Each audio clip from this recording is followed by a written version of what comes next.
hu hia ni nyina ho nsem e wa say Mediama for head coach or say on fa situation how to go on there on how to go no wa fan say he's going to play against one of the best teams in Ghana because more very good players it on hebe bi omjina no the aim is to win. The Bloody Gold Stars are one of the teams I'm for don't to win this season's league.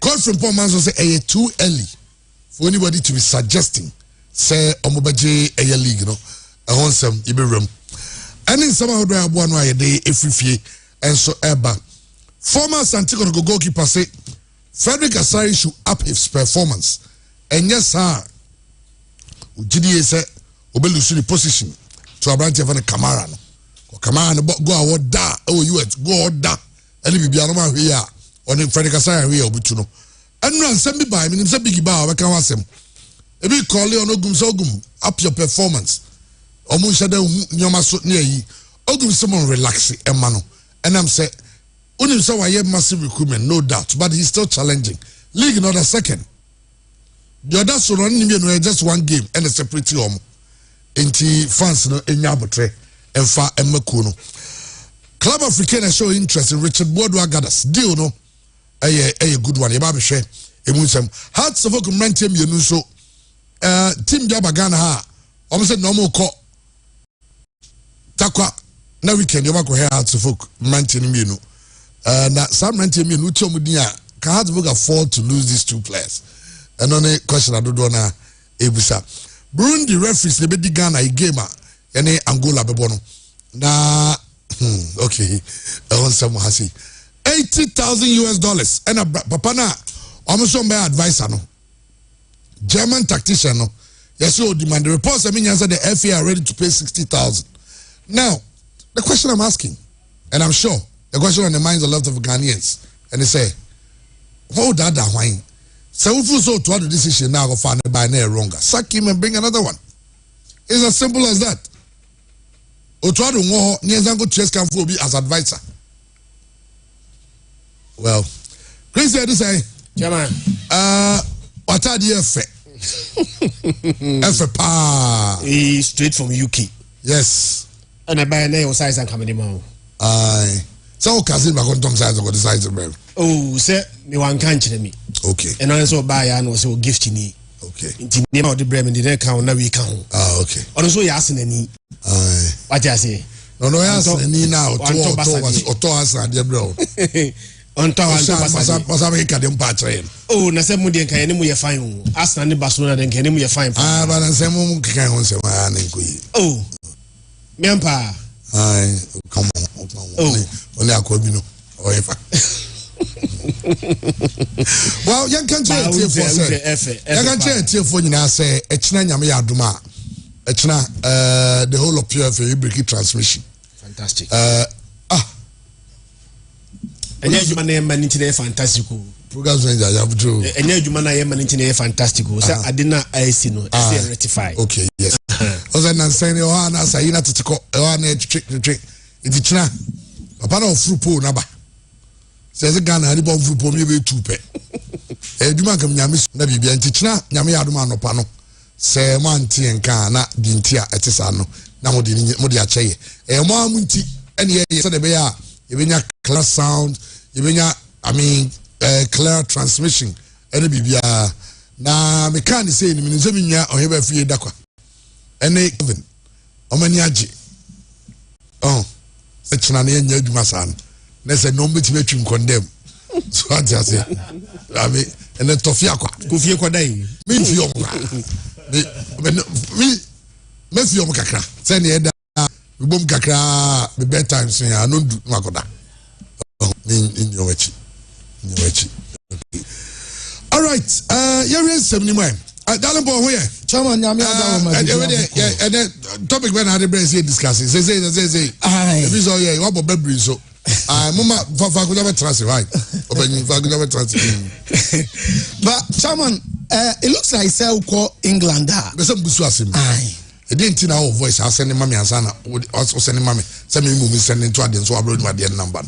Oh, there be chairman say we be boy food there na so no adie na but I don't know send into adin so that so onya phone adeni ni so e wo ba ko ne so na save way we dey say ni one so na me dey e ti just wo adeni fafo le to eso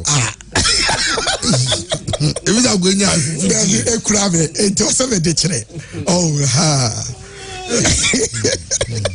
to damda but chairman me person kesha say with newspapers na wo England no with the normal some de buy but and then so it looks like say Amorim na Ruben Amorim man you ne ho nsem na na eba na uni so no na be fa Amorim dey na be discussing with him say Christian and numbers no na na you know nsem kakra but news we about say from a close source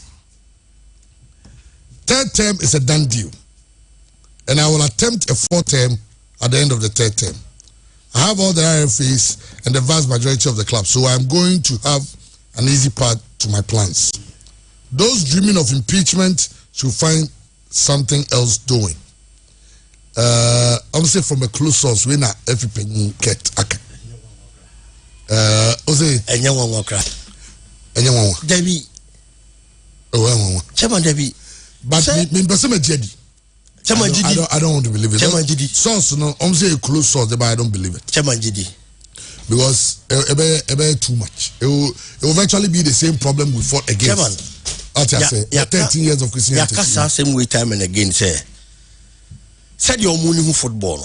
And yes, I know you who and as I said you who football. And yes, I know money who know. The reason being that Chairman and they say you say a Congress.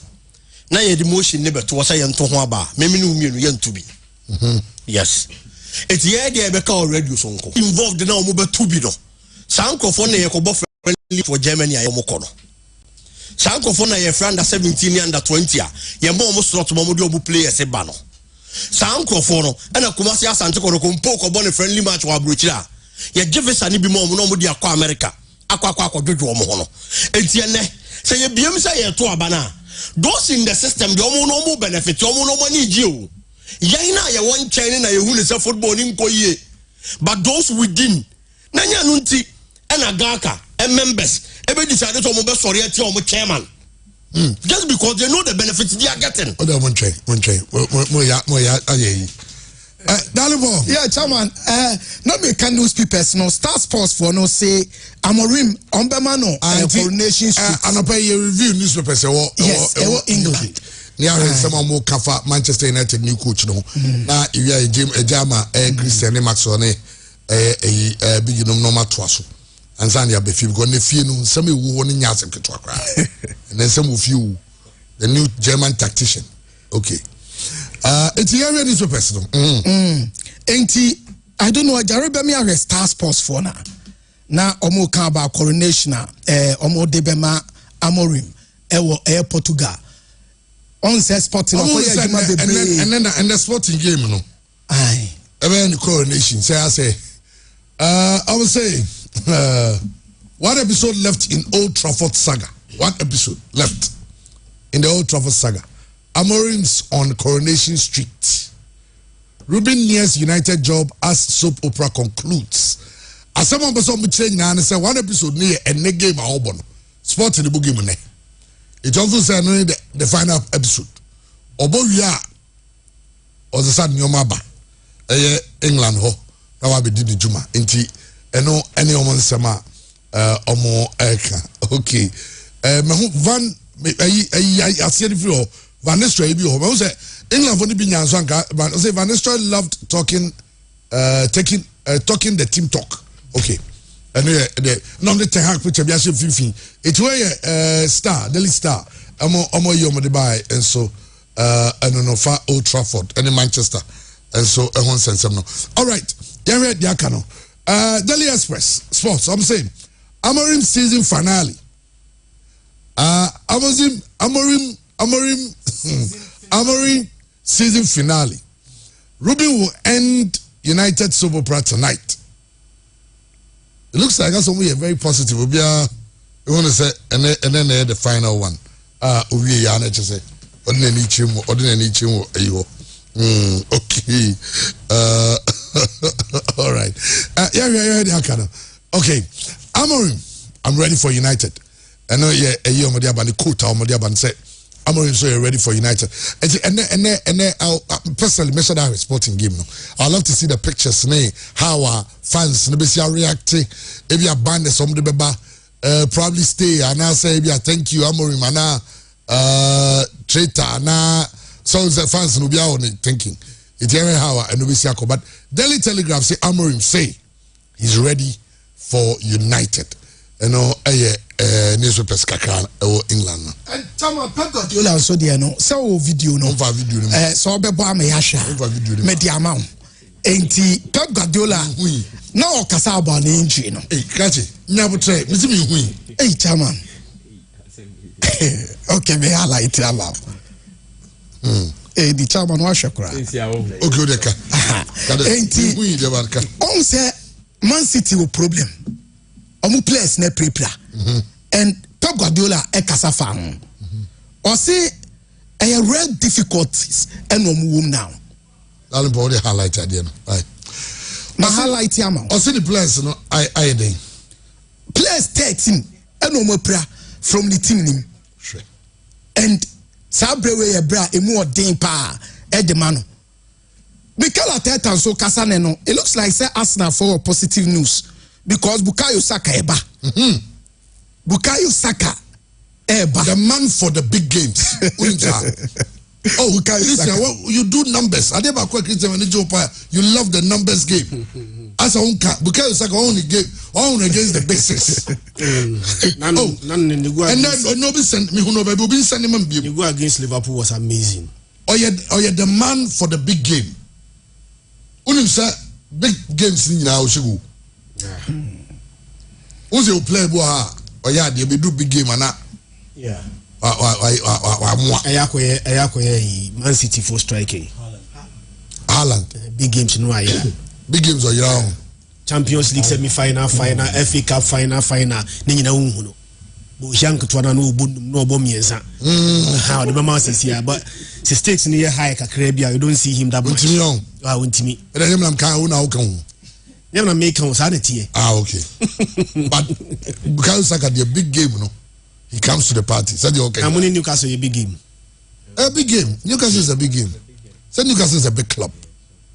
And then Newcastle said yeah. Yes, ya bahun ska bahun na mama pijan. Say big na team Chelsea came 2. Enre ya. Chelsea resting the first 11 ni nyina. Fasoso. Chelsea resting the first 11 ni nyina. Say Chelsea with 2 teams. Bakubo Ebo Cups and a Bakubo League. The Ebo League no. The Ebo League na share 2-1 in the league no. Okay. And a back cap no rested the entire 11. And the almost second team in the boy ya. Almost show. I want to say team out to play with busy. It's a also Chelsea for na buy. And you show and I understand. And the Chelsea na use. Oh God, yente a Pep. Then somehow okay about injuries no. Players, so we are in real difficulty, but it's because the guys who played finished most of them with problems. So we'll see how is recovery, but yeah, I think when we are in trouble, like we are, because in 9 years never had in the situation that many injuries for many reasons, and never had the feeling when is in these situations the players they make a step forward. They are more together than ever, and we'll try to do this week in this short time for recovery.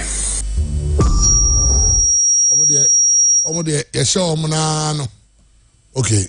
Christian. Young Man City with the injuries near you, and of course that defeat at the hands of Tottenham Hotspur. Tottenham Hotspur for no. Now, you can do this. In actual fact, you can't play like this. But last season, where City, even in the league, our last 4 matches, City seem to be struggling. Even when they win, yeah, then you're convincing. The last game, no be City over 1.5. Chairman, amount for the Omudi Ubiahamo. I think they played against Southampton or so. I know be say City Buffy against Southampton there. Nanke be over 1.5. Goals with because over first goal about over 2.5. But yeah, game now 1-0 na City share in the early minutes of the game now, and a City do a game no. But chairman, over injuries now, remember they can once and banana when the doctors for Jake say players no any class no should shut up because Sikana players no can. And so me who juma. But Maka so bet you be that match. Now benya access to that player no. Better say bet you in this match. Now unya access to the player. As you speak now, enya Man City nkwana enya injury. Have you checked Chelsea any Mwankasa Arsenal injury list? Nyame adoma this Saturday, one shall say Gabriel mega highs. My last game no so nya injury. Say Arsenal one person fit for the game there. Arsenal will need a new centre back to partner Saliba and also call a red card or make a return into the team. Calafiori injured. Your own captain Martin Odegaard injured. It's the Arsenal team no. Ubetime bear 4 players are now 3 players are. Senya injuries are and competime ra Arsenal team no. Starting. But injuries intino these players are missing. Man City etimi missing just 1 player per. Nasa 1 player no enya damning effect on the team. Last season yakase Man City team no was built around a certain place. Nemo no say Rodri kwa any honomwa. City struggle to win games without Rodri. Bene, there's no Rodri. To make matters worse for Man City, Rodri any honomono, Kevin De Bruyne, and so about Chairman, certain players injured. But some players need injury, no, ain't not that effect on the team, no, because only a match more like 18 players. But ubetimenya 1 player pe. Na sa player ne pra. But sa player ni pra no, Chairman, it means so much effect on your club. Because our player no, everything be passes through the player. Those days Nana Barcelona age national. Say Messi prayer. It is so be team bear for 5 players a prayer. Etenei say Rodri nkwa prefer Man City team no a. Ete obi bear 4 players a prayer every the other team. Rodri ne ekono. And a branch a friend Kevin De Bruyne and so atoswa omodeko. And so our players ni me no a omunya available na. Chairman, clearly you can see say affecting Man City. Rodri anyone no cover such body. In fact, in the early stages, you know, now in say Man City cry and Messi road that match because Kovacic was actually playing. But Chairman, the Rodri the Bemano, Kovacic ain't me side the mount. Rodri the timing, passing. Later stages cry no. Now Rodri aside the goals I can't born home. Sad nyamani na branch na friend Rodri no. Ede free Man City team no ede ko. And you know, Adeba Kwesa Man City say even though say they are struggling, no, Chairman, wins there, they are trying to get the wins, but in your fair and you're convincing. But the most important thing is that as you speak now, Premier League, you know, City and a lead table, no, about bread here, about struggle there, but 1-0 is better say over draw points over 2-2 and about 3-3. Now you be a game, no, now the 1.8 coffee. The last 4 Premier League Man City abono, they struggle, not convincing play. But you know, now the 3 points in the coffee. Etiebia etifie na. Yebako efficaciem acquire bet thinking that match be man bet 3 goals. Ne us na cost no and be disappointed there. But Man City when injury list no. No her results na wonya na. We will complain, but I think say they have to be very, very much comfortable because at this stage, you know, even Arsenal are struggling. Arsenal dropping points. Liverpool cried the last game crano dropping points against Arsenal. Obia dropping points. But Man City point bono and you're fair and you're convincing and you're the level of Man City there. But the most important thing is that you win 90 minutes, you know. Now Man City chairman all the 3 points in the coffee. So as you speak now, chairman, 5 points ahead of Arsenal. Even though they are struggling, we league table now. Man City 5 points against Arsenal and they are 1 point above Liverpool. Se bibi ensia no mo next game omo boss tan no side the 1-0 per side the Covia yenwe this weekend you know ball no enye fe enye convincing there but answer yenwe this weekend you know na the points gap between on Arsenal and Liverpool no chama asa maintain no asa maintain et you know and ade ba ko amesa so Man City ni say ka by this time now all struggle no and ka Arsenal and Liverpool and take advantage. Maybe I'm coming 5 points. You better do the business end of the season now. Ebeka bear 9 matches to end the season. You know that is where man they get their rhythm. You expect them to lose matches at that moment. You know, Man City will not drop a single point. Ebeka bear 9 games to end the season. You know, chairman, or better taking 9 wins out of 9. It means that you still tipped City to win the league. Chairman, City board and yes, even without Rodri, they struggle. But me City a ball against any big team. Say na or struggle. Jama teams or bono.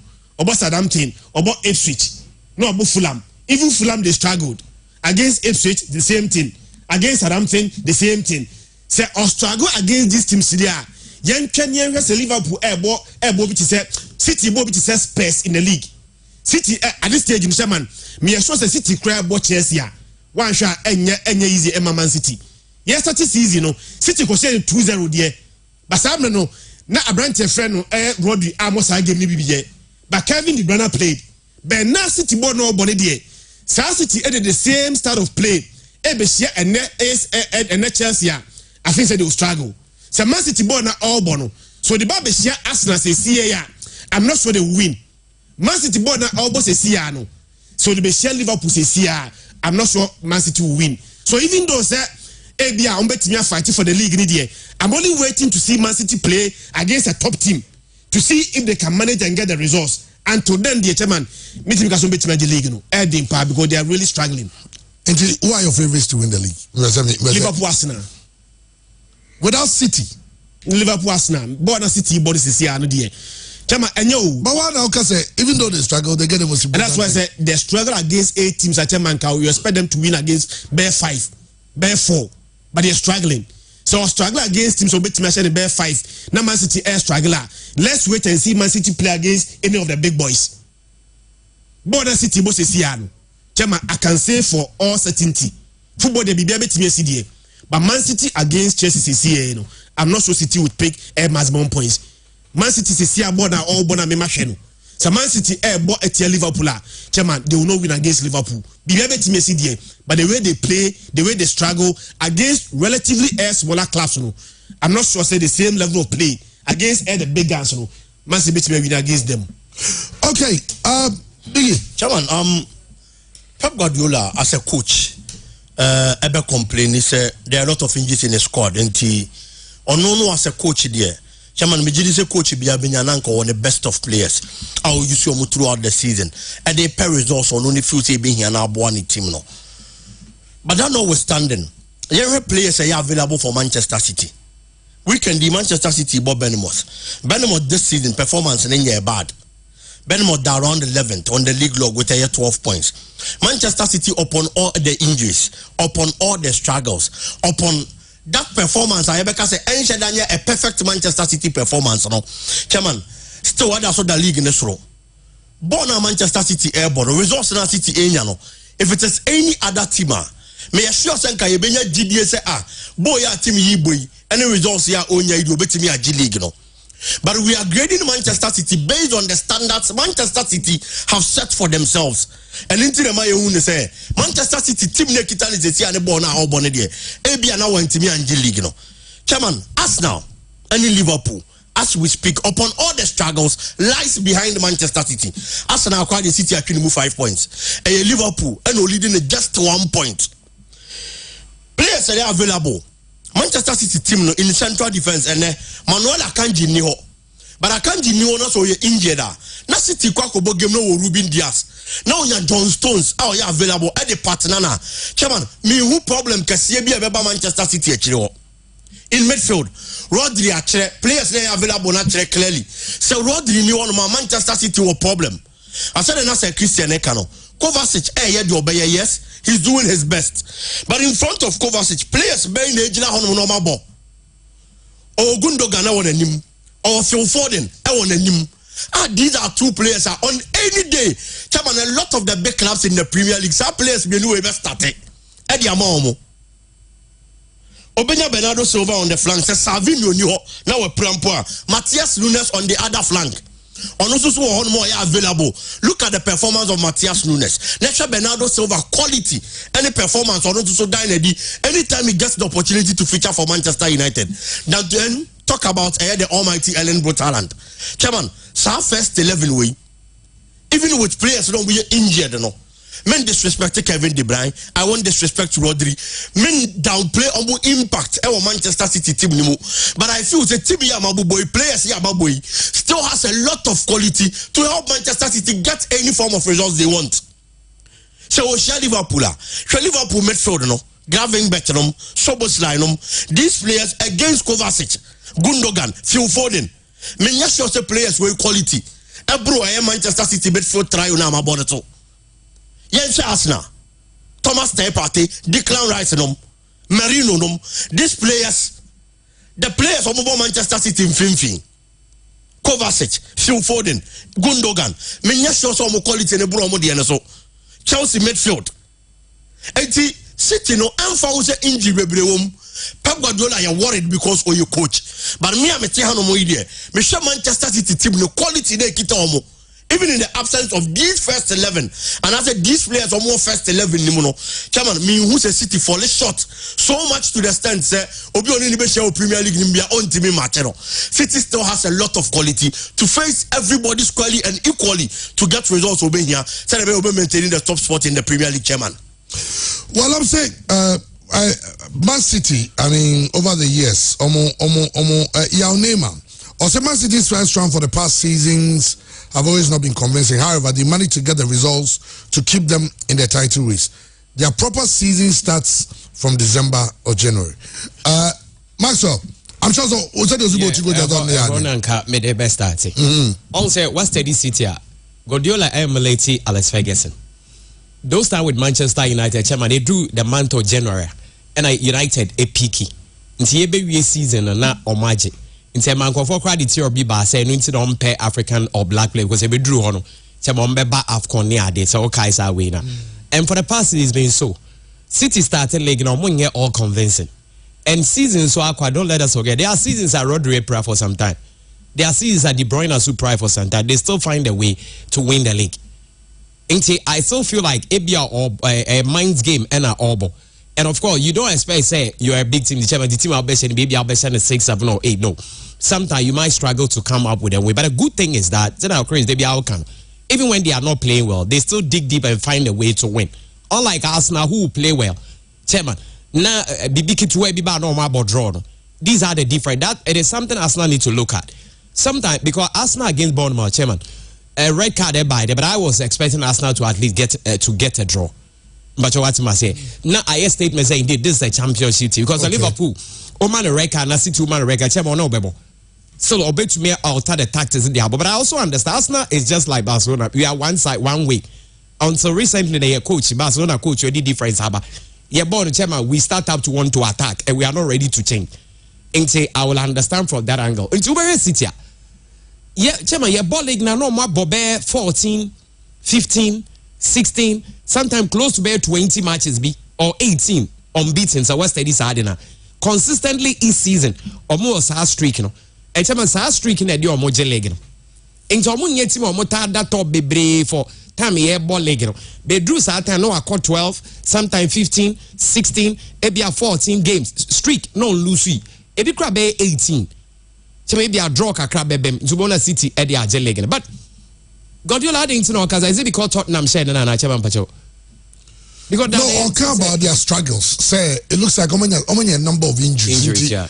How more season? No, yes, of course. I'm on the crown or chairman injuries name discipline. The way they are, it will affect the team. But time and all the cast. I mean, my dream said Tottenham said into no be cancer. But I know the on the chairman on fan to bed. You call chairman the tini.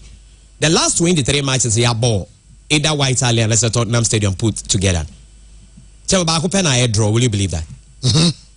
And there be a bar 22 no obishe. Chairman Tottenham are winning close to be 15 of those matches. Okay.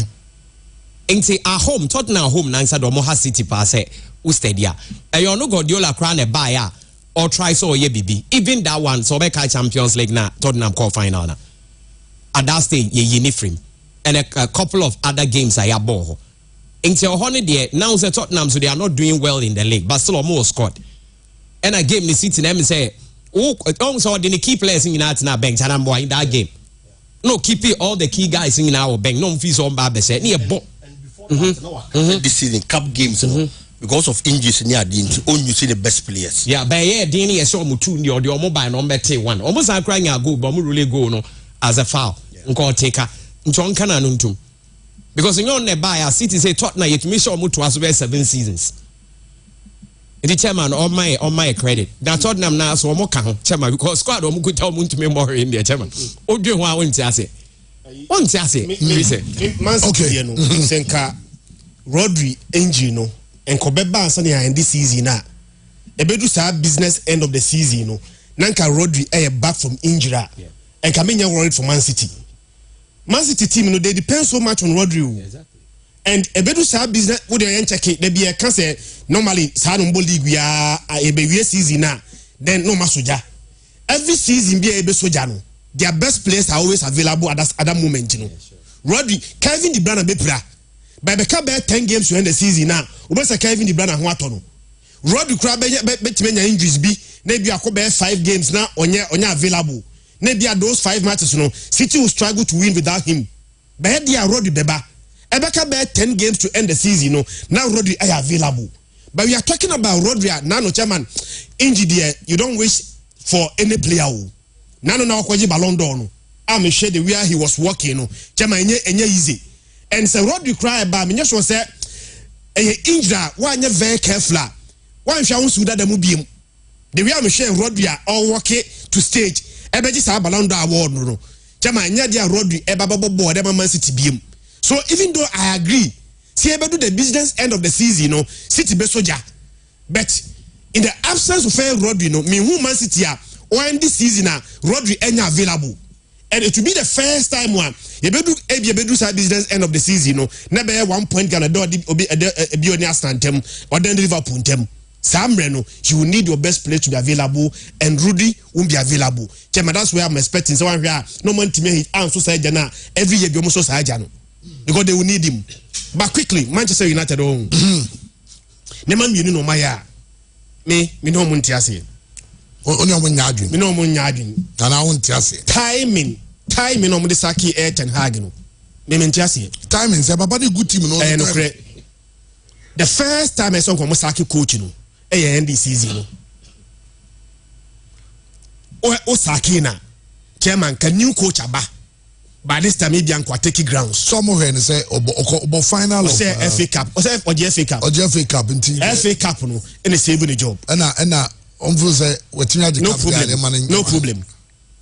The next window, next time sacking no, near the transfer. You call the last transfer window no. You call international break. German, normally teams like a Saki coach. They look at the international break.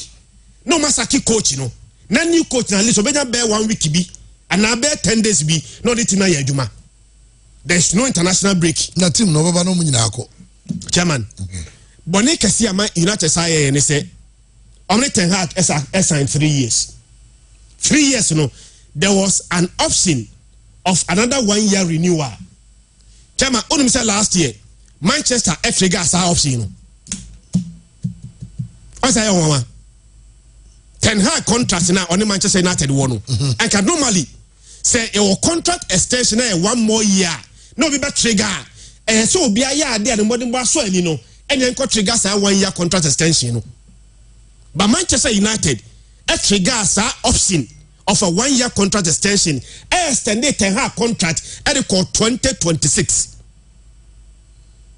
Now, the series is for time here, mathematical aspect and financial aspect. Manchester United last season, chairman, release 113 million net loss, 30 million pounds net loss. United release financial statement, you know. A car was a boy, you know, 113 million pounds. As you speak now, United Saki Ten Hag, you know. I understand. Say compensation 15 million pounds. Because Seka United and triggers 1 year contract extension now. Bianca compensation, you know, and as huge as we because 1 more year, so there's more duration left in the contract. Once there's more duration, you know, you need to pay more money to be able to sack the coach. So United compensation Omutiama Ten Hag, you know, 15 million pounds. Why am I going to start 15 million pounds? You know? Yeah, in this season, you know, and I can saki coach the crowd. And I can say 1 year contract extension, you know, one trigger, and can you not pay this much? But they triggered it, and they are now going to pay £15 million abro masachi coaching. Chairman final to nchen. United Air kwa koto o coach be out of air contract. Amorim eyese bia omofa de sa kwa o. He is under contract. And United Air koto no out of air contract no. I understand say they will pay around £8 million. But who's a lot of Manchester United faithfuls ni bibu of say Nanka United ye fast to be committing to kill. Yeah, ahead of England. of course. England that is why I'm talking about the timing. So I'm saying in earlier, not Thomas Tuchel available. Okay. They say watch out Thomas Tuchel is over before the coach now kwa no so chairman or under contract so Jessica. So Osaka Ten Hag any new coach abano ebe cost Manchester United more than £20 million. Abroad last year financial statement oboka £130 million. Now, Bonnie Kessia Ten Hag, Edia Manchester United, when he said, since United appointed no, the only team I was spending Sika in the transfer window than Ten Hag since he was appointed chairman at Chelsea. Chelsea spending £1.3 million in the same period. The next manager was spending Sika Pano, Papa Freddy Ten Hag, £616 million. But chairman, £660 million no. Manchester United say you check the Premier League as we speak now. Manchester United at the 14th for the Premier League table. 9 matches, they've won 3, they've scored 8 goals, they have conceded 11. Sa team na Odija Amorim no baba fa team no. So bet me major changes biana January chama we skapa. But Manchester United spending over 200 last season. United spending 200 million or transfer window. Ebiana Amorim a lot of changes. Ebiana because Matese in the stocks no. Obeso the 2 or 3 players be free sporting back. Obeso the 2 or 3 players be back. And only normal. Coach I'm talking about Manchester United. The last transfer window they spent close to £200 million. Now, Omo releasing a net loss of £113 million. They are now going to pay £8 million to buy the coach out of contract. Coach now all they need to pay £50 million to compensate the coach. Are you sure? So United are in a financial situation. Say, coach in the £50 million. Say, on fangoto player. Say, a coach be spend this amount of money. Nanke team na the Obabefa team a lot of financial injection to improve the team. But every single player bought by Ten Hag, Chama as at Manchester United, play via Ten Hag at Manchester United any player Obabe improve Manchester United. So say the same team and Amorim ne Babefa and the dia and probably Manchester United supporters must give him time. And yes, answer they will need to break bank, give him money.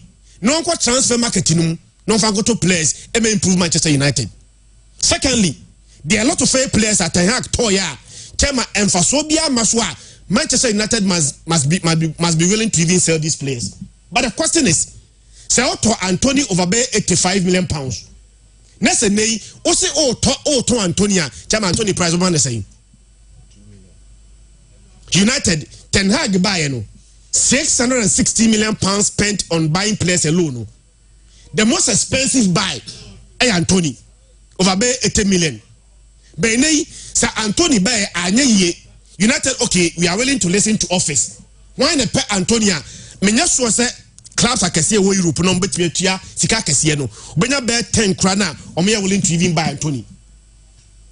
Even if they are willing, Chama Anthony Sikano are dropping Diaba. So even though so ton players are raising revenue, players in one all ton more, but raising revenue to go into the transfer market and buy new players.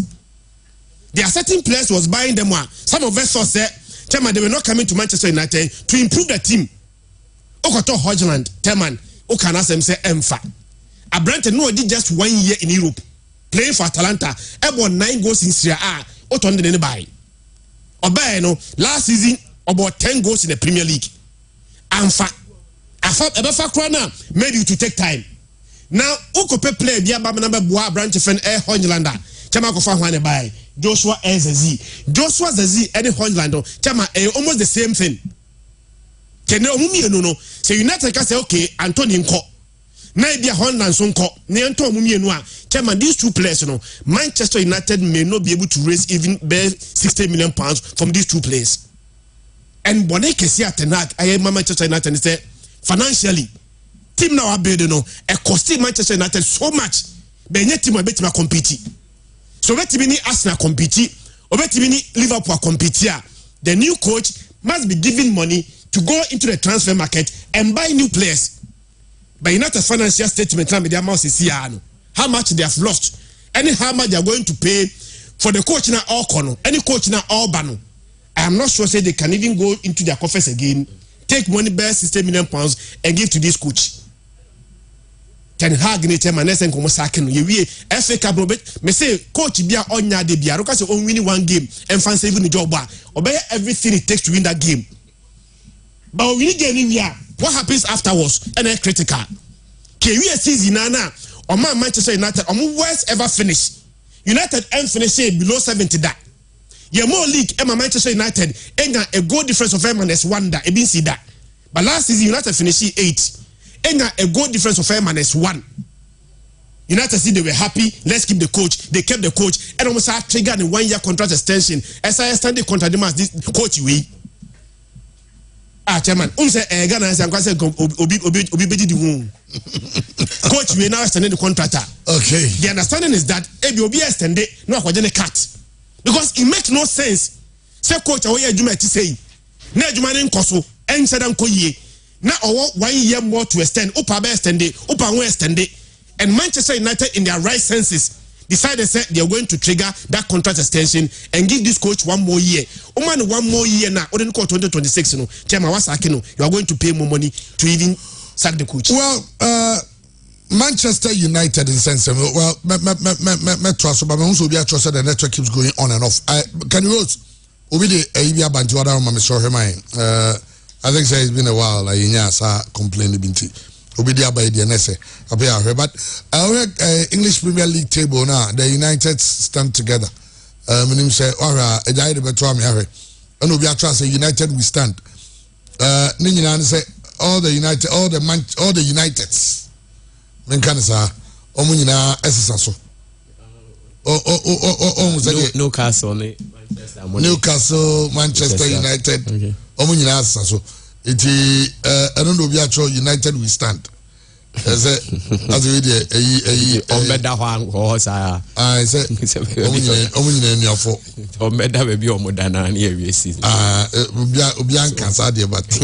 almost as soon as we are happy with sending a new match. Well, I was thinking from an honest but there's this argument be sure and I'm saying one of the podcasts IFP England argument be about who is the best midfielder in English midfielder? Between 3 players: Gerrard, Lampard, Paul Scholes. If I don't assume him, doesn't catch na, danke ya can't assume. But unfortunately, chna yetimi ba jumedi. But I say, Mamuti live on radio, no, he be complaining about intermittent breaks, no. And on nyami adu match, na ye catch ye breaky, ye transmission on yetimi aye. But if say, Mamu amano in ye kambe ufie, you want to enjoy. During this Halloween period, near you say, come on, enjoy a show, no, but quite unfortunate. I was saying, yes, in Fidino. And it is the Premier League table from 12th, Newcastle United, 13th, West Ham United, 14th, Manchester United. And we say, United, they stand. So by His grace, they will stand here forever. Maybe for the end of the season. Kudus Internet is West Ham frame. I can't tune out. They are very happy. Look at the words they are using. Even here, they are united. So where are they going again? And they can say unity is strength. That is where their strength is. They would love to move from. Now they are telling a the statement almost say united they stand. Okay. And this is where they are standing. Now unity no way. Okay. Well, I'm going to start to share my opinion on Facebook Live. Although they are by I'll say Paul Scholes, of course, by far. Lampard, Gerrard, Paul Scholes. Okay. Again, we're talking about the greatest Premier League. He would still be in that XI, and I think he'd get above Lampard, and he'd get a goal above Paul Scholes. He would. He's the best all-rounder. Lampard and Scholes could not do what Gerrard did in the team that he played for. I promise you, he couldn't. It's so tough to say. Like, this is a Lampard who was at West Ham. And eventually saw the talent come through at Chelsea. And there was a period where later on in his career he did go from being around here to dropping down here and being more of a distributor and stuff. It's easy to say Gerrard because he played essentially in a worse team for a longer time. I think Gerrard is probably the best English player we've ever had, in my opinion. Okay. Well, it's an argument in there, Costono. But who's Eric Asante say? You free so. As Eric, which is Manchester United, me. Well, Eugene Apia, I'll say Lampard, boom, by far. Sanso, and I come up here, could be United will finish in the top 4. Okay. Theo and somebody else, Maso, you talk, Mohamed Mubarak says Steve Gerrard by far. Okay. And Jaguar Foster, I'll say Lampard in all honesty. Pep Guardiola even chose Scholes. Senior Kwesi Obeng or say Lampard. Nicky Fada, Lampard. Nana Kwesi Asare, Bafo say Lampard, no doubt. A lot of people feel say, I know tell we now say Steve Gerrard is an all-rounder. Let the discussion go on. Maybe say we won't get involved. Monday. Lampard straight away. Steve Gerrard, yeah. Frank Lampard, yeah. Paul Scholes. Yeah. The difference is that I would say there are two types of midfielder, chairman. We have the normal type and the exceptional type. The normal midfielder, chairman, we have the normal midfield duties. Which are those duties? You be pass, you be assist, you be create, you be defend it. Chairman, what you say? But exceptional midfielders, you see the same thing. But the difference is that when the going gets tough and the attackers are not able to get a win, they will pop up and win the game for the team. But also what the American say. Ain't Oriel Lampard playing from the midfield, the number of goals or and the number of winning goals and the winning number of games. And I say, a Drew baby and Lampard and Chelsea team wouldn't get to that point. But whether exceptional or your friend saying normal midfielder, chairman, no interest say be a winning bossing way. Made him say what myself and I say, a be a nekat. It is somebody can be a normal midfielder, but no, it could be say Luka Modric or a normal midfielder. But he won the Ballon d'Or. He had a fantastic season. But Biti said Rakitic, a exceptional midfielder. In that, so Rakitic time with Barcelona, majority of the Clasico chairman, now attackers now not able to live up. Most of the game he will live out to from the back or from everywhere he will lead up or a game this in a Betty. And the chairman, goal scoring so has been something that very like the BA is the most difficult thing in football. Except from the midfield with those number of goals. And as our goals in the championship near the edit team in the coin. Chairman, Medibema Lampard. And that is not to discredit or disrespect all other. Omuni now the same category. But I think Lampard and the side they know ADB. Chairman, straight away. Lampard. Based on the numbers, because they are all midfielders. When you will be a striker, it will be a defender. Now I can say be a striker and a goal post, no. And I saying this, I was carry team. I mean, Steve Gerrard carries a team. Chairman, Steve Gerrard carries a team, yes. Lampard also carries. He carried the Chelsea team. He was a difference maker. Frank James Lampard. Chairman, straight away. Lampard. Grayson. Chairman, same. Until recently, Bruno Fernandes as a midfielder, he shared 28 goals in the Premier League. And will break the Lampard record of 30 years to 27 goals. Chairman, for a midfielder to score 27 goals in a season, and yet mean of an achievement. Lampard a midfielder, but as a midfielder, Chairman, the Bonnie, what they are day. But Bonnie, what they are day. Chairman, Lampard a midfielder. But as we speak now, Chelsea are wonderful strikers over the years. But Bisa Obia said one Chelsea all-time top scorer, Lampard. Not even Droba. So as a midfielder, now you can say Chelsea all-time top scorer. Chama you must strike a BAD. You bought Lampard as a midfielder. It's almost strikers now, but I mean, Eric Asante say Paul Scholes is the best passer among them. He lead them in the ball recovery, and he was successful than all these two. In terms of successes, some of these things, you know, you have a recency bias. a lot of us probably did not watch a branch of any post schools. Oh, post schools is any era and Jay. Oh, chairman, post schools time out and I'm gonna say, Minkasi, you know, Lampard much more than post schools. But chairman, the Lampard that I watched, Lampard in his prime. Said that post schools carry Manchester United. Maybe post schools, yeah, now Manchester United AJ Champions League, you know, 19 no, would be the last one, 2018. 2008, yeah. Semi-finals, Umutia Barcelona.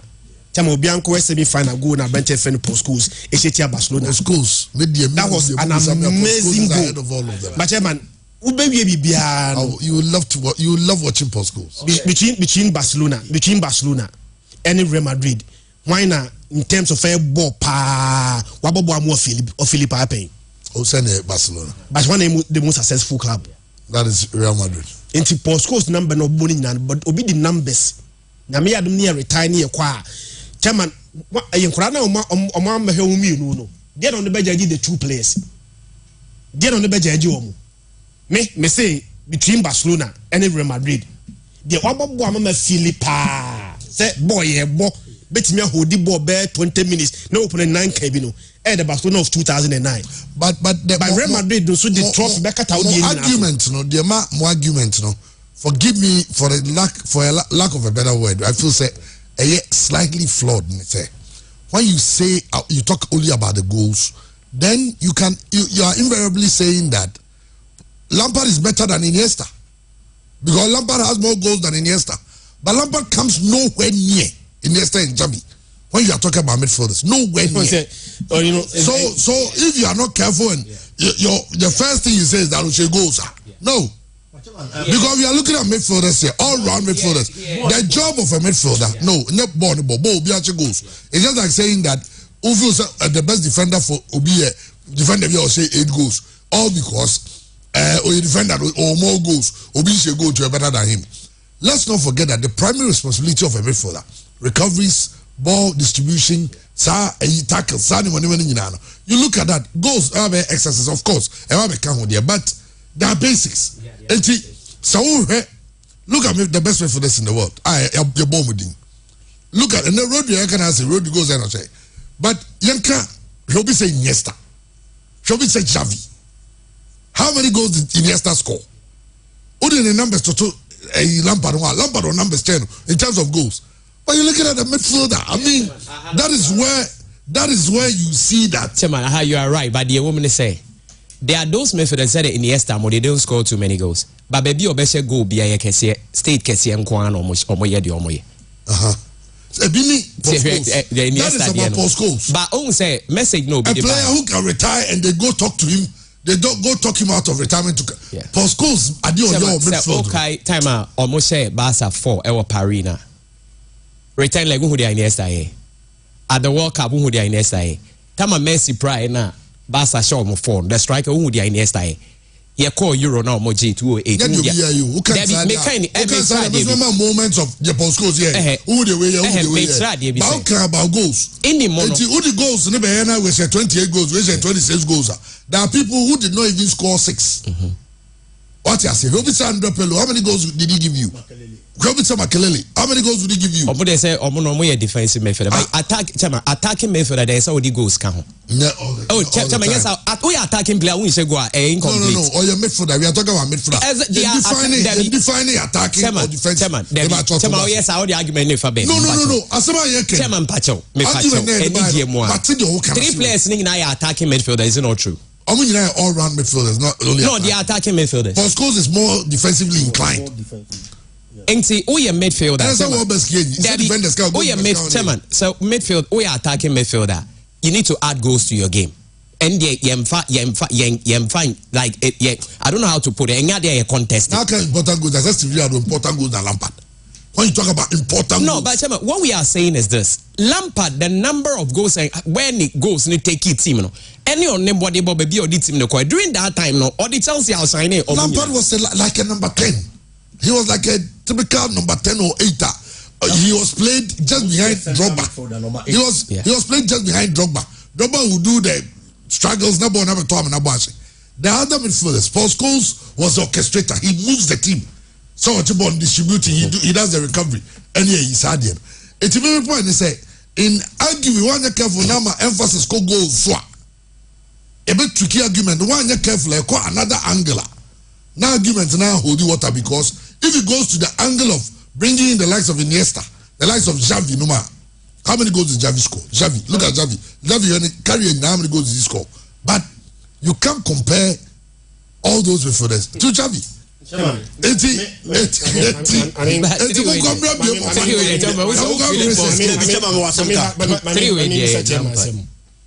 Watch Jude Bellingham of last season, any this season.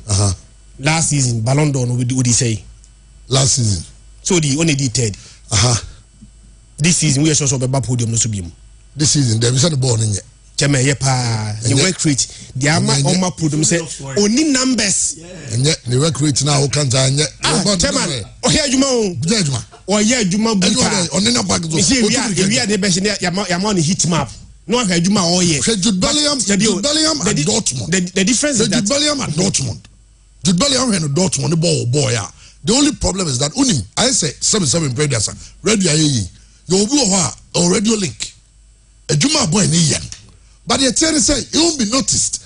Obey the same job LPFM. And the world will tout him as the best. Yes. And where you are, and those are very important. It is Jude Bellingham then I can born or Dortmund. Or the same or boss no half girl Real Madrid. Jude. But the attorney say when you limit point say do level Arabia. Emphasis on goals for midfielders is becoming too much. I see the reason why Branch Jude echo podium so any goals no last born no boy in so when your numbers and congra podium because of where he played. And nothing you can say. So na Cannavaro and you Ballon d'Or. How many times? Cannavaro, no, I understand. Or your defender. So what best strikers count, midfielders count, defenders count, goalkeepers count. But there can say you look at where the player plays. First of all, if you know you say. No, but where he plays. It's just like if you be best and I say be all-time best. Near you be a Gerapiki, near you be a Lampard. Definitely, you have to compare them based on maybe Obia Bo and Obia influence, no Obia achievements. But you heard him midfield, no Obia Lampard. Okay, you know goals. But Lampard was played off the striker, and his striker was Drogba, who won a lot of the area balls for him. It's just like saying that compare strikers here. Now, if a striker will show goals on Saranyadi. Your striker go go born Nadi. It's again. Olivier Giroud.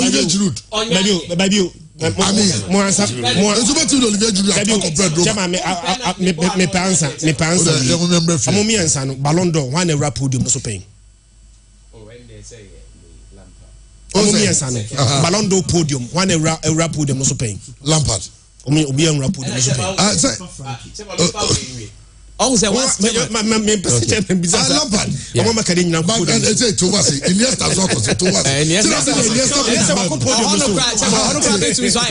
Because look at Modric Ballon d'Or.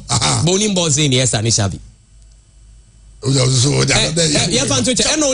Henry Terry. Look at Modric and Lampard one goals. Look at the song she go. No, it's not make a choice. When the emphasis becomes goals, yes.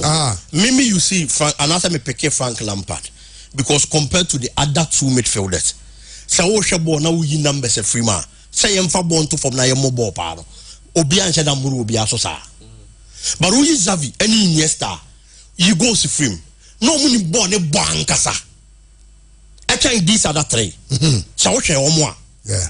But me and Sana ye come one semno. Say a mobile power. Obian who are the says Avini Iniesta. So she omwa. Me Sana ye come mobile scores in Botonina. Chama mobile a bank, but a muru over the other baby. Yeah, and into the me you see goals and numbers. But who is a Lampard? But Gerrard was on the podium in 2005. Let's not forget, Gerrard was also on the podium in 2005. And the podium, no, the Munya podium, podium, no, make a case for himself. I understand, but I would assume say I'm a better player than you. And Aaron so come because when you're careful, post goals, time post goals born the best of football. Look at the number of players around in that time. No, podium. Post goals was playing the team. I know David Beckham, who aside boy, Beckham was a fashion icon because on the Porsche, At the point I say, and no one projected. I mean, Jamaica out as a root from this story. Ryan Giggs. And the son of phone in our own Sichama also because also stars are but Chama said, I will finally say, yeah, players, no, you know, see one area. Chama, all compare players, do you compare them based on talent or achievement? Two different things, but what I say. For talent, no, maybe to me better than you. But if you achievement, you are way better than me. You can be better than me on talent wise, and it can be the other way around. Chairman, but also what I say. And say, arguably, though, but you hear Ronaldinho only Leo Messi. About someone say, Javier and Iniesta once said Paul Scholes was their role model. Yeah. And I used to say, Charles Kakaizi Bigebi, Paul Scholes said that he can't achieve and accomplish what Gerrard did at Liverpool. And even Ferguson wanted him. That's true. Yeah, there be achievements there. Yeah. Okay, achievement. Yeah. Because Gerrard at his age or captain Liverpool to even win the Champions League in the way they did it. Yeah. It was just crazy. And the chairman says that area of talent and we are one. And the area of achievement year one. It's not me say contextual though, but here be a Messi and Ronaldinho. Some people feel that Ronaldinho is more talented. But in the area of achievement, he come no close. Or the Emperor Ronaldinho, only Cristiano Ronaldo. They are all superstar iconic players. But in terms of born talent, Cristiano Ronaldo doesn't come close to Ronaldinho.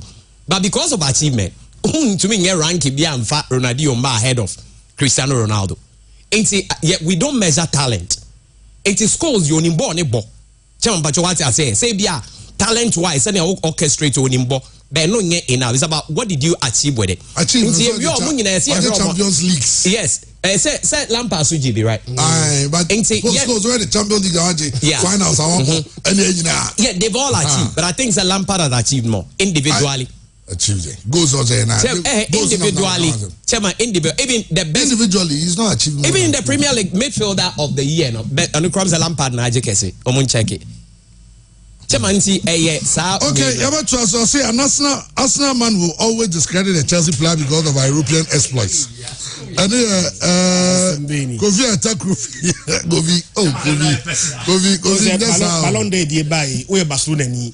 Now can they say Vinicius? You are saying so because you are Barcelona ni. Sometimes you Kofi Mesau. We the Arsenal man no. We the Ukraine. I'll say Scholes won 36 trophies with Manchester United. Let's not forget. Scholes 36 trophies. Paul Scholes achievements on. Okay, yeah. Ose Monday. Nyami adum yet in Kuma. Yenyi never ba. Move from Lampard dossier number. Yes, your Scholes for no. Yes, yeah. But to me, some come to move. Move from ra. Me some the Paul Scholes dossier number. I mean, if say United for no way them on side do. Temo muami formation no.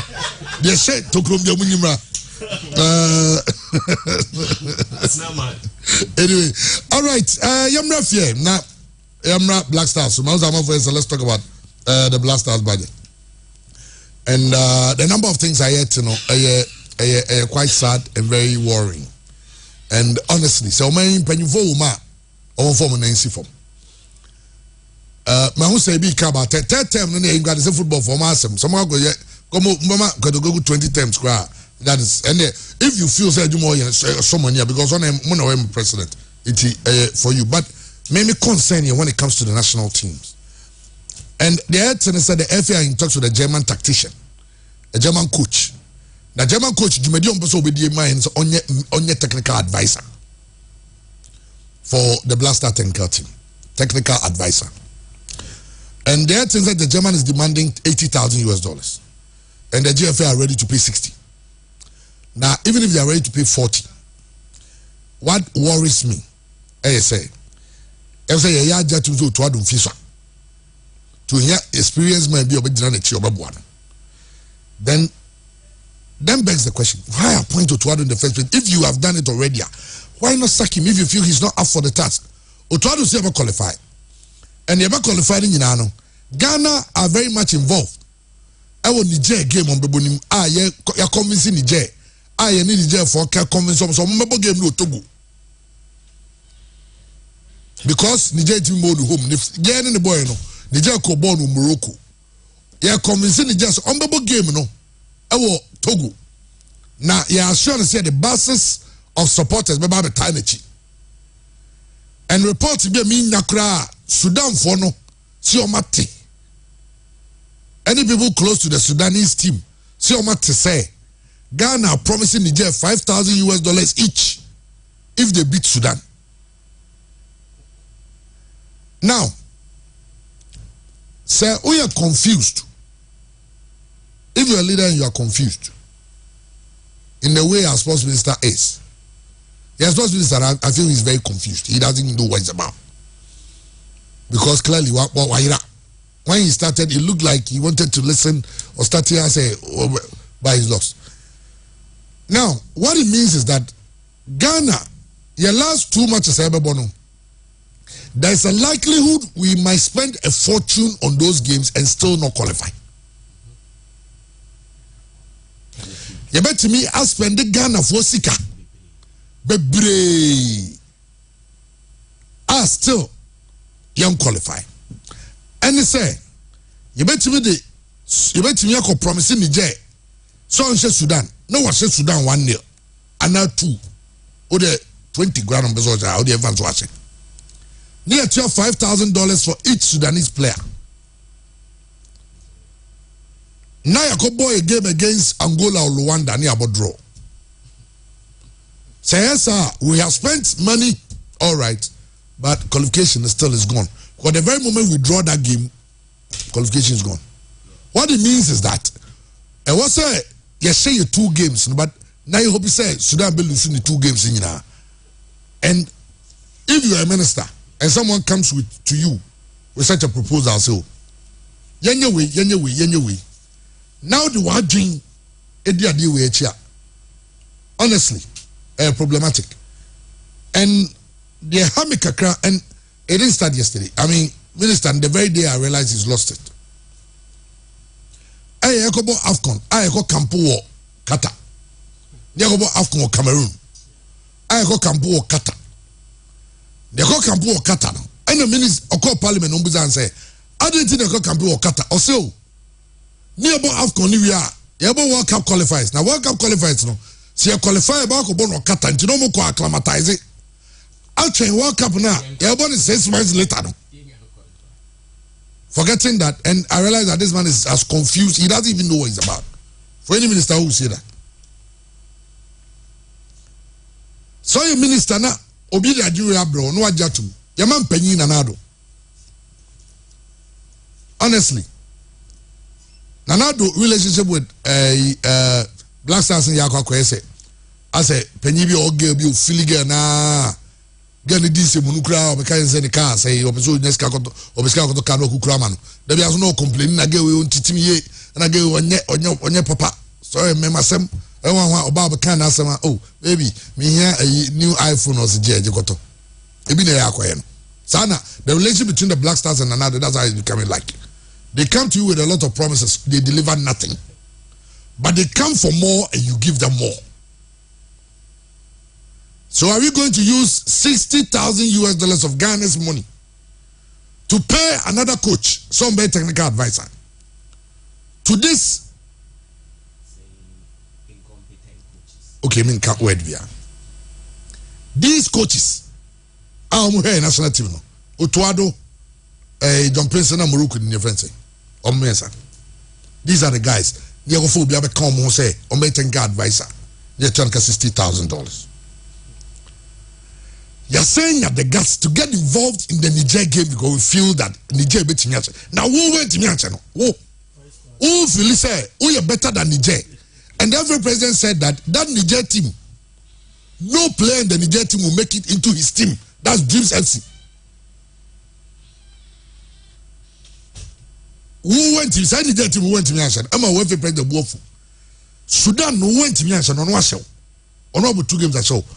Now you are willing to spend money on the game of Bible because you feel say so Lusu no. Na Ugosha. Now there is just a Ghana team we just say Angola. Say mbacho ma member. Other Bremna problem ni nyina say Ghana nkasa ye ni vision. Because you for your vision. The question is this: AFCON qualify. Can you tell me that we are going to do better than what we did? It is a men a head of state. medjing for the future long term ye best say ye nyoma said be as a nation Ghana say ye ko tournament ni ye corner strong we ye qualify cry be say frame group stage one day to sometimes di bi wo ha enye eto a chema nyame pese wusua nyansa na o can me better nye de bia na di bia enye to a chema che say enye you need to learn from it but so when usua bibia en free ma chema and there e bia 100 years bibia emma what is the point this is the point chema when him said the course of Ghana football nyina aban na by asama obi anka o Ghana they aban na chema e bia obi sam de entia moye demonstration chema hwan mo na je enye parliament je ministry je na efe na so je so me nsa na e ade na efe nkwa je na parliament ministry je chema because your national team na your mind there ya ban there chema what ma say bibia ye wo Ghana asase we su bia ye Ghana ban e Ghana ban ase for example we call me Chroma Goldfields Ghana Limited what am I chema omo ye Australian company and omo be bia see amom rules and regulations the chema the omo ye so omo go contrary then e beba semra be na adwuma now when you start there you know it's not really allowed so we are doing underground yeah now but it's out there yes it's out there almost so American no money me argue maybe some question chama ye call normalization when idea call normalization is it the government and I say when idea call normalization after announcing the expose by is it when we went to normalization no it was the government who took it up and reported to FIFA na chama meboa say na cause me boy nye and FIFA cast yen call normalization chama na meboa and the government has the right to stop all this nonsense. They have the right to stop all this. Here in Nigeria, for we had the same problem. What did they do? Omo said no, the air cost on here. No, so okay, see 10,000 or so. The entry to 5. Chema wa be boy day. Omo te so about 3. 3. Wa be boy jai. Mba jai. Chema say moka so omo. Nigeria nko je cap. Basing na omo si kanya 5 na wo. Still 5 na wo no omo nya de ense Ghana. Inside the government nka say their air cost no onye happy. Even call the FA executives no in a meeting. Your friend saying. Abemu wow hona your friend Flagstaff House Jubilee House na catch up say massa send your Ghana ball kono when ninja unti dey so set up say me no keke obi so mo set apa o aye bida wo dia ne say ya budget aba na minister dia aba ne yakotua any say those people should be investigated because they nko ye so they don't care omo dia ne say wo dia ska bombe pompe so the reason here dey so we are the MR results not the MR results they be on our pompiska so it should be investigated in any case abine pa obetumi aka we say obehwe de nioma FA phone said nioma na TV coverage come say my football say my no na me obi kasa na oka 2012 kotokode has coverage which is even better than this one abine no kan ho bibi share pitches are ye ball so chema oka ho bibia no nka bibia akwa besi national team that qualifies me ntumi mo so won ka bibia o mo sa because Skyway FA no mo niska nti so obi be dey ya ban and FA ni so ntumi ntu ana mo bia do you know the entire ban be so also the kaka it is not allowed into the says can ko show no mo chema obi no ko fifi mo aka cha be prove about the unclassified me boy unclassified payment so it means you are going back to you guys okay minister you get into the days of election now. From by next week, I will start inviting the political parties on the show. Honorable Yamin, from my friend. Yamin, Minimso are very busy with campaign. They attack Kasa MPP, so I invite Penny Bako.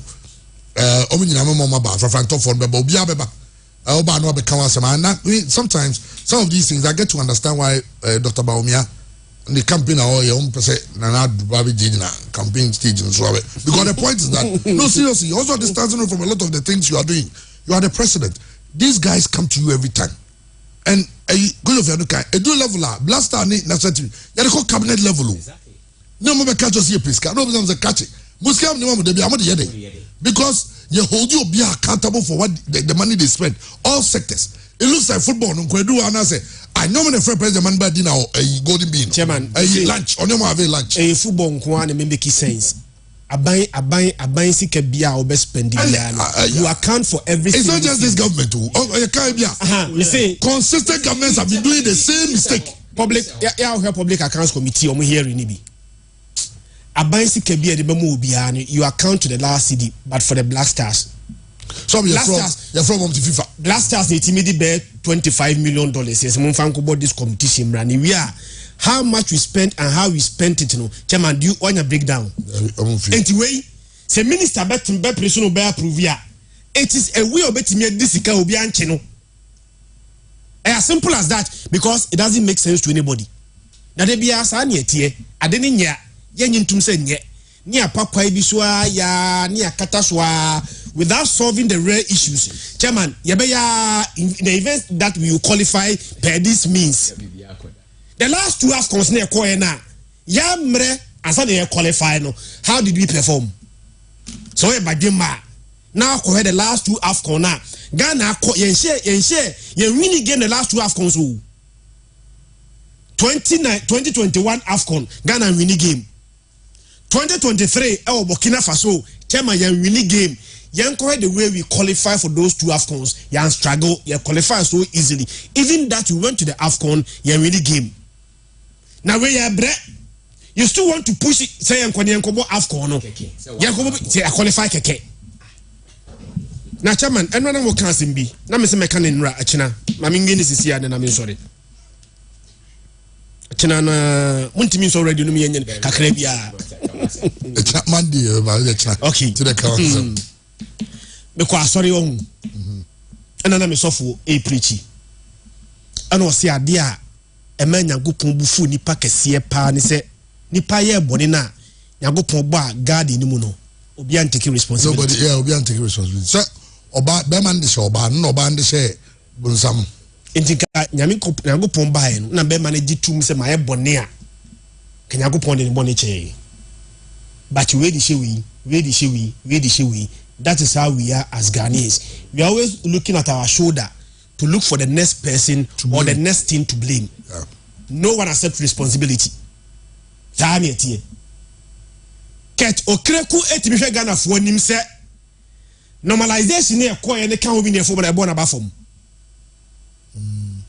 Can you actually say that? Chama yenwe event no.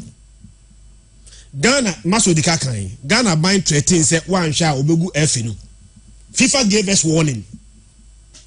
And Anas expose number 12. Okay, title no. When greed becomes norm. Yeah. And Anas my expose no. June 2018. Expose any by because of their public outcry. Chama who they said no my people were angry. Into June 2018, Mekai say normalization no about June no. And 17th August, FIFA appointed normalization committee in 2018. The appointment was 1 year. To normalization, na komujuma de ne be September 20, ne be I think September 2019. September no so ye no. And normalization say omuntimi mi adwuma no. Chama beka say omuko seek for extension. Yeah. Normalization from September 2019 FIFA extended call November 17 2019 chairman in between that period yes ya mobolo Maswa said that yesterday yebo NC special competition ebobo okroma say A and B grad 1 and 2 yebo okroma say now I'm saying, Chairman, it has to make sense to me. Why anybody should be able to convince me, say, local league na eja bono, and no effect on the Blasters. Obi linking me and Hardy. Every window be from be able to care. The place go be locally. It must make sense. Say Blasters bread. Now it is because of league a guy bought there 5 years ago. Even 5 years ago, no. Say we are call up. None of the players from the league are not friend. The boy Sudan for Kuntokwa. Sudan for Kuntokwa. Chairman, there be I saw her trend. I saw her trend now here. They say unsa dey be one more esia. E bia nanka nye normalization ye koya. Na Blasters air call up. About 20% of the players in the league in ba. And a normalization in ba no. After the entire place in local league no ma any effect on the Blasters. Jama yen hadi. Medical akọ akyire akọ AFCON 2013. AFCON 2013 no. Blasters aye call up no. Only 4 players in the field local league in call Blasters. Taman for be ready fear. Daniel Ajay, Sam no see kind of liberty professionals. Richard Boatin, Sam no Brekum Chelsea. Solomon Asante, Brekum Chelsea, and a Fatau Dauda, as good. So Blasters players are they call 2013 AFCON only 4 in local players. And local players near boy. Yes, but that time Chairman 2015. 2013 you do semi-final. 2013 semi-final. Yeah, 2015 you bought final and I lose to. Yeah, 2015 you bought final lose to 9-8 to Cote d'Ivoire. Chairman 2015 you call AFCON only 1 player in the field local league in Mokoye. That was Fatau Dauda of Ashgood. 1 player from the local league. 2017 AFCON. Richard Ofori, some no see academy wa all stars. Only 1 player. AFCON wa nebi. And normalization in 2018. The next AFCON was in 2019. Chairman, 2019 year no.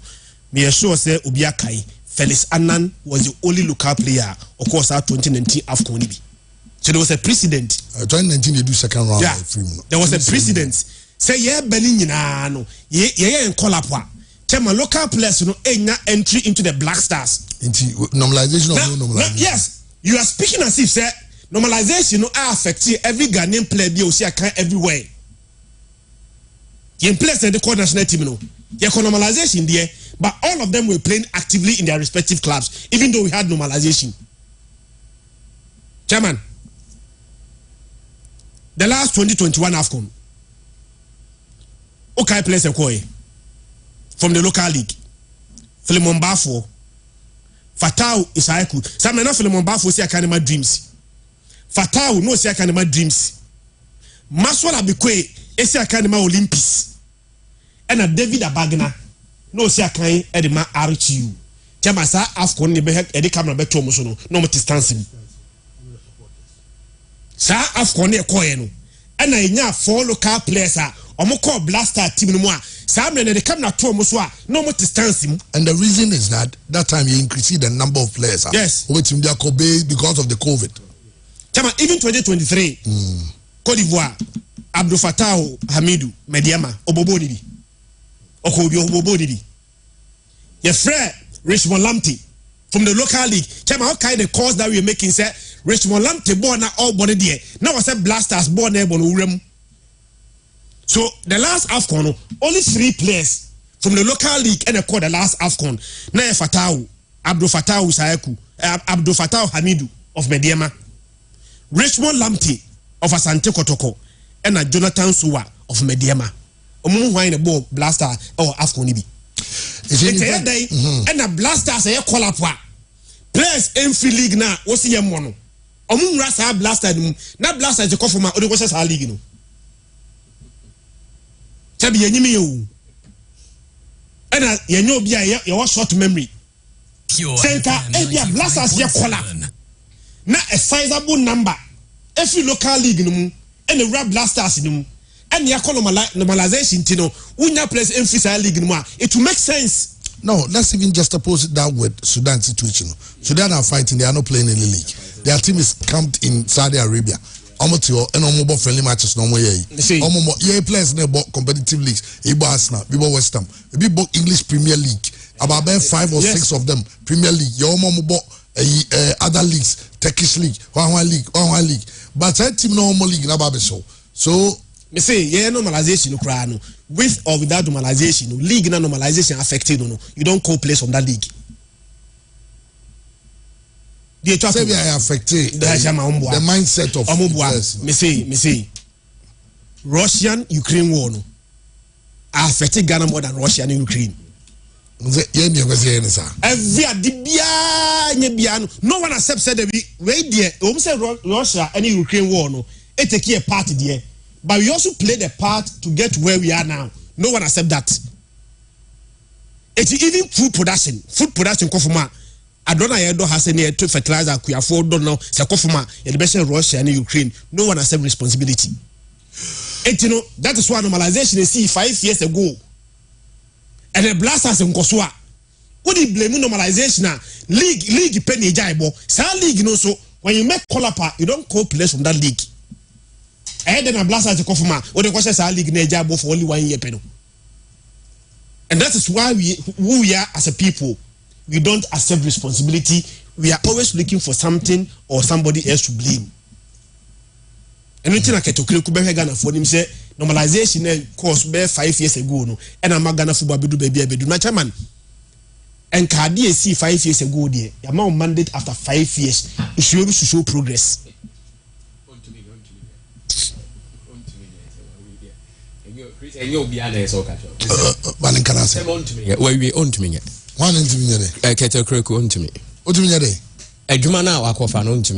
Sounds I make us say, what are you saying? Football for no, I did not to be to me. I'm man another Monday. I will say, as some way crack I me. I dear Digana bro power bomb. Remember your fee. Beginning my crow, recently my crow. Sani Pano Kofa, they buy say football people and take a decision with Ghana on a good Ghana football flat. Because first na aban yi FA Cup na ye to so na ye share your call Galcan na ye boss saying and the free time you can say football people then take a decision chairman board saying in say na kufa don tron come FIFA not for clarification me the match of me so omo boa omo de beda die because ko Morocco aban ne your friend is saying and the FA na ye bo FIFA mbani omo ho chairman ye wa ha ye nka bi nsem ni enim say FA Cup no aban nominate ya no match no so aba chema ne gal card ye ne yahye e no mbe ka kire say sisi FIFA say senye ball for na be take decision on be ban e FIFA for na de omo ye ne say some even say aban betimi aka kire aban betimi and I'm waiting for us to get that kind of minister who will call the FA people that I want us to revert to where we were exactly aban be nipa two you choose one of them football for na be kwa yemfa ho ba aban be nipa na Galcan yes anye Galcan na Galcan ni be streamline say you know it you no more agree as aban no more agree the FA will just have to write to FIFA and tell them you need aban transfer this is what we want to do FIFA make them say if you agree FIFA na you can want some no FIFA make say if move football for no some more agree some real mo person the government yes go and do it because I say ever since I'm running by FA call go busa that time FIFA say some more ball for now more ball krumono if you agree to that no when you say FIFA mram I was also 2 times and we FIFA mrao but FIFA is so soft or soften the stance to the stance say so who should be awo now should the cost of football now who feel so be here 3 times now the congress na to aba now go for now no more football legitimate dia me penny for amawako. But Omo man yet to say FIFA the Assemba obi ali hwe kabiom mama so the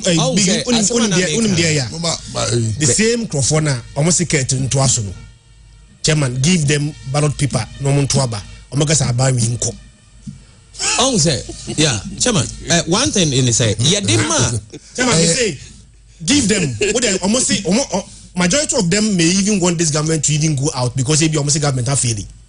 If you want this government same voting out on which basis because chairman the football people no they are there to take decisions my boy decision take it being useless and chairman that is my opinion anything that you born them chairman because the decisions are useless they have no Ghana ball the decisions they've taken most of them have no work to me all of them are useless anything that you born in from I take a decision I may call World Cup no more money and World Cup but the decision they took in bringing a coach at the World Cup what you say about taking coach about taking decision the coach about all of can give so I still don't agree let's agree to disagree okay World Cup that crack or quarter final into World Cup na be you abet na fie na achievement for Ghana achievement World Cup na be right na nke yanko for World Cup senka that dey na be pamom chairman answer no mo be ba no World Cup there na ye break that jinx na ko bi ye quarter final ye second round who cry the group stage yanko bohre na ye ba fie let me even agree with you. See, AJ all African games, Matiasi. All African games. Ni NGB dada. I go see a Piamo Jane long ago. Chama Mumbai ni AJ the whole Africa under 20 under 17 AJ in Ebida. And the decision be no more be take care add up to their near or dadano. But instead decisions in the air quietly. Chama yere my ball. Yere my ball from the league from Division 1 Division 2. But what I'm saying is that the word useless okay, Chama, with all due respect, what can mean to mean candle? It mean use a different word. It's a fake decisions. Match sign with all due respect. But decisions don't more taking in a fake. Meaning say no so if you I don't mind you. Chama a fake. And you fake. It's the fake result. Now Chama, if the decisions are right, why do you get fake results? And you fake in yabi no mo kwa kwa ya wo ka say homo kochia team because o mo show bi Chama and fake. More demonstration at Parliament and oh my for one and fake. Oh, Chairman, on the fresh and some say Jana Bano, and some we be say they all pretend as if they are taking care of the business, Chairman. More ten back when we say, hey, we say, yeah, anymore. That's what they are doing, a fake. And again, Chairman, decision almost are taking a selfish decision, is it not true? A selfie because football people now is like Usiom 1-on-1, they will cry to you, but yet they will go and take the same decision. And it's hard decisions no more taking. Nations are because taking decision. The ability of this, I say, Chairman, Oba, Bemani, Oba, Yama, but what I say biggie hearing and pay me who biggie pay me bona betty say Waboeduma. But minima Juma wabo them, but the fact that Obane for a PM, so no biggie bune pabe 25. But nyanyem na Chairman untumi nya bibianka nti bibiano ye heard the end product nti na yen reward ebia effort what we reward Chairman e den air results nti the omo aye nyina ye fake nti aban na nkasa so odwe ball ho a ontroma if say FIFA first no na me ball koye na nye say nete mama me clarification say it say Chairman but so what because him say Morocco no aban na efe nyina aka bom no mo ye ball man ye fe ba ha the aban yes obapa mu so oh FIFA be ban no na aban so adwan best card mina mitua Cameroon the same thing happy with that too. Chama wabra we ko fa coach we na aban so fa ko ye wi nya aban na wini. Okay. Nti aban na ama omo kwan chama e na aban na so fa no mfa e na omo ye rough. Na say me chama ye me match on ke be normalization because be bia Ghana ball no. Normalization we need a better normalization than first one be bia na ye wo chama. Max of Festival na and somebody that can do so you have share Ghana Premier League matches ever so this weekend Club Africain that's so interesting Richard Boudwa Gadas the boss just said they have offered him a 2-year contract sign off fee of $100,000 and a salary of $12,000 a month into more debt for him you name see we agree no agree there are refs from Nordjylland in town out to folk man team you know the boy saying say Hamza is Sani Mohammed has to give money a bebo a media no omoko hesa players no and so from man so say too early for anybody to think so between the league nana untimenje munyabu tremano na enkoso yakolo say about going to come Ishmael no manyo ha anybody to come FIFA say per maximum submission Jude takes all the boxes Jude take all the boxes. I'll say, by the way, is he Brazilian or English? The guy is too good. Yes. Paul Scholes, Lampard, and Gerrard were doing well during their playing times. This guy, Jude, is super. A superstar, iconic, best chap. He doesn't want to words. Anyway, he's a man. Okay. Boko. Nice one. And then Sangdaba now the free air loss Eddie Ebre. Yo, Chairman, I say bebre. And none of pay medinchi akese efi Dr. Lawson Asuye Edebre etiefua muwofia mutie e radio. And then one must share e Pure FM on Facebook no edamasi bebre. And ne Oba Lawson Herbal Center. Sene de bia monimo no. Ye nrupa ene didi juma o Asuye.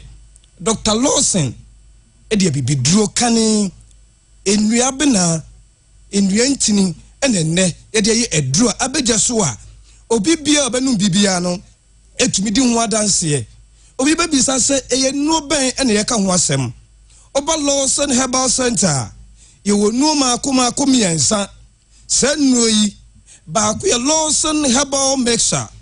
Lawson herbal mixture. Esa wɔ Lawson law care mixture. Lawson law care mixture. And esa wɔ Lawson delay man capsules.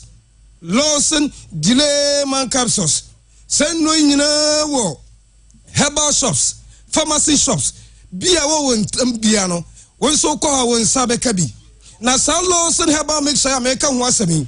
Enne we obi a honam ya opa na tete wo. We obi a enne eya na won sa ena eya titiriti. Wo to asenti na twetwe wo. We obi a sisi yare aha wa che.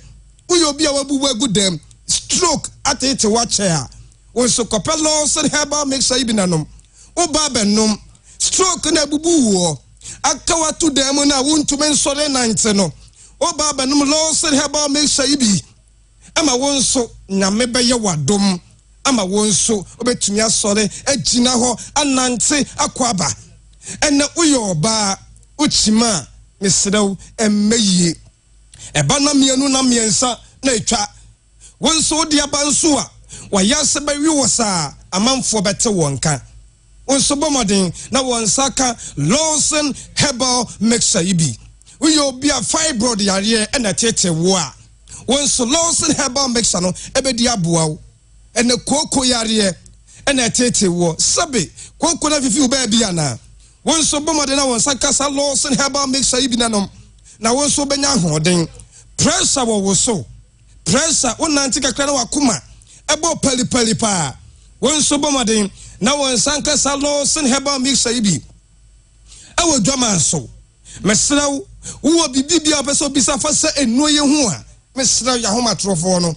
0242 133 577 0242 133 577 and now 0248 619 999 0248 619 999 enchechre mu bia ohobia no ya beje wo so Lawson law care mixture emma ne mema duro no sa eduro yi na Ghana for ma no agye aboso a enne omudi abodidin e dia my Dr. Penny said the virgin doctor esan say we oba candidiasis ene hawo white odepua etete wo mesrew aba wo so ache uye ho hwi enye yie wonso bomode na wonsaka Lawson law care mixture ibi wo ba benum ebeboa ama na siesie wo yie ebeboa ama otmeje 3 points awa mehema no ho wo ye bema nso asa wutie me wo de na ko gonorrhea syphilis chlamydia ena hawo a wonso bomode na wonsaka sa Lawson law care mixture ibi sebio wo ye bema sabe otedua no afon abafoma mesrew bomode na wonsaka sa Lawson law care mixture ibi wo ba benum amanei wonso atumi ayedai ehuhu say ampa de aye no ena wo ye bema ensansa bi sabe agu bema ho a wonso bomode na wonsaka sa Lawson law care mixture ibi Lawson delay man capsules Lawson delay man capsules said duro we obodia na mema na ni age sa eduro yi Lawson delay man capsules yi obodia na emema na ni age se ya esan se me ame ne wo kase manum bi mahu de awomu o ente se wo ya bem na se wote menka na se nei wa ho de sam no akofom a wonso bomoden na wonsaka Lawson delay man capsules bi mese wo ye bema na se wonya nwuya sabe mentna se ema obema enwu ente bomode na wonsaka se aduopa ibi oba benum na udu fie na se oba no ye aduane ma na udi wie a wasa age 3 points asa aka ho biem eno na se du ahomache a na oba no ebetuni abenya so ama se kodware before obeba no na waduane nso ayedai aye ready esan say oye de bema asede se bema ye no oye bi enti wo fi na sa wote menka we ye bema mesrew uba benum loss delay man capsules bi ebema osisi mo ye den ebema o pa chia ye den ebema o kotodwoma ye den ama sa usoli gina ho a ye wunsa mpa we ye bema mpa mesrew baby bia to nduro bia our dry store pharmacy shop bia no wonso ko ho na ko pesa inopa bi Lawson law care mixer Lawson herbal mixer and a Lawson delay man capsules no ko pebi mesrew your numbers di biem ay 0242 133 577 0242 133